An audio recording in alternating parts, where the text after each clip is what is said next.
There is breaking news right now. For that, we go to the ABC News desk. Thank you, Terry. I'm Rob Nelson at ABC headquarters in New York, and we begin with breaking news from Southern California. Investigators have located charred human remains within the debris of that burned-out cabin where it's believed Christopher Dorner was holed up. Investigators tell ABC News that identification will be attempted through forensic means. Now, if Dorner is positively identified, it would bring an end to the largest manhunt in the history of the Los Angeles Police Department. ABC's Cecilia Vega has the very latest on this quickly developing story. It was in this cabin deep in Big Bear Mountain outside Los Angeles that the 10-day international manhunt for Christopher Dorner may have finally come to its grisly end. But tonight, Dorner's fate is still unclear. Was the man accused of killing 4 people, 2 of them police officers, among today's dead? After an intense day-long standoff with police, the cabin in which the suspect had been holed up all day went up in flames. We believe that the person that barricaded himself inside the cabin and engaged in gunfire with our deputies and other law enforcement officers is still inside there even though the building burned, yes. The dramatic showdown began this afternoon. Volleys of gunfire exchanged between officers and the man they believed to be Dorner, formerly one of their own with $1 million bounty on his head, holed up inside this hillside cabin, all captured on camera by local station KCBS. Earlier, Dorner allegedly burglarized a nearby home, tied up 2 women and stole their vehicle. One of them reportedly broke free and called for help. The massive response witnessed by our Los Angeles affiliate, KABC. Well, I'm here off of Bryant Street and Highway 38 where we're seeing a massive, and I can't reiterate this, a massive police presence. During today's gunfire, 2 San Bernardino County deputies were shot. One of our deputies was injured. He's being treated here at Loma Linda. And unfortunately, one of our deputies passed away as a result of his injuries. It brought the body count to 4, allegedly at Dorner's hand, along with 3 injured. Authorities say Dorner began his deadly rampage last Sunday with a grisly double homicide. 28-year-old Monica Kwan and her fiancé, Keith Lawrence, shot at close range as they sat in their car.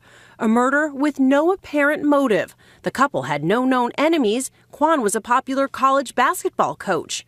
But she was also the daughter of a retired LA police captain, Randy Kwan, just one of many against whom Dorner, an ex-LAPD officer himself, held a grudge. Today, we have identified Christopher Jordan Dorner as a suspect in this double homicide. 33-year-old Dorner, a lieutenant in the U.S. Navy Reserves, honorably discharged just 11 days ago, had been fired in 2009 from the LAPD. He threatened individual officers in an 8-page manifesto against the department that he posted online. And Wednesday, he attempted, unsuccessfully, to hijack a boat in San Diego. He pointed a handgun at the victim, who's an 81-year-old male, and demanded the boat. Then Thursday, Dorner allegedly shot 3 police officers in Riverside County, killing 1 and wounding the others.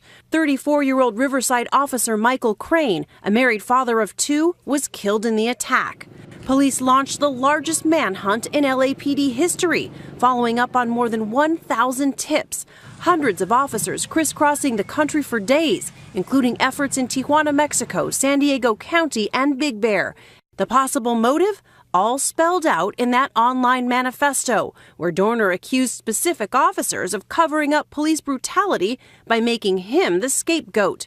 He vowed revenge, writing, "When the truth comes out, the killing stops." Ariana Williams knows Dorner better than most. She dated him 5 years ago and says he was unraveling even back then, always keeping weapons close by. He'd be in the bed and there'd be one by the bed. There'd be one on the kitchen counter. There may be a combat knife or something. Maybe I saw in the bathroom one day or in the kitchen. So there'd be several weapons just lying around in my domain. And I just thought these are things that just transpired over time that I just thought were strange. One major challenge for authorities, because of his police and military training, Dorner knew all their methods and tactics. In that manifesto, he even taunted the LAPD.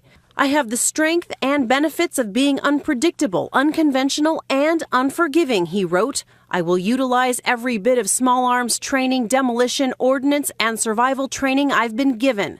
It was no idle threat. The last tangible clue where Dorner might be, the burnt-out hulk of his truck near Big Bear Lake Thursday night. But nobody was inside. This video released by TMZ just yesterday allegedly shows Dorner only 48 hours before the murders. He's at a sporting goods shop carrying in 2 small yellow scuba tanks as he walks into the scuba section. Could he have used them in that burning cabin where he may have taken his final breath?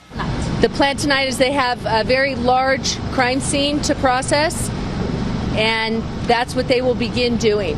They have a homicide investigation to do, and they will need a large number of investigators out there to complete this job. So many questions remain as authorities now sift through the rubble on Big Bear Mountain. For Nightline, I'm Cecilia Vega in Los Angeles.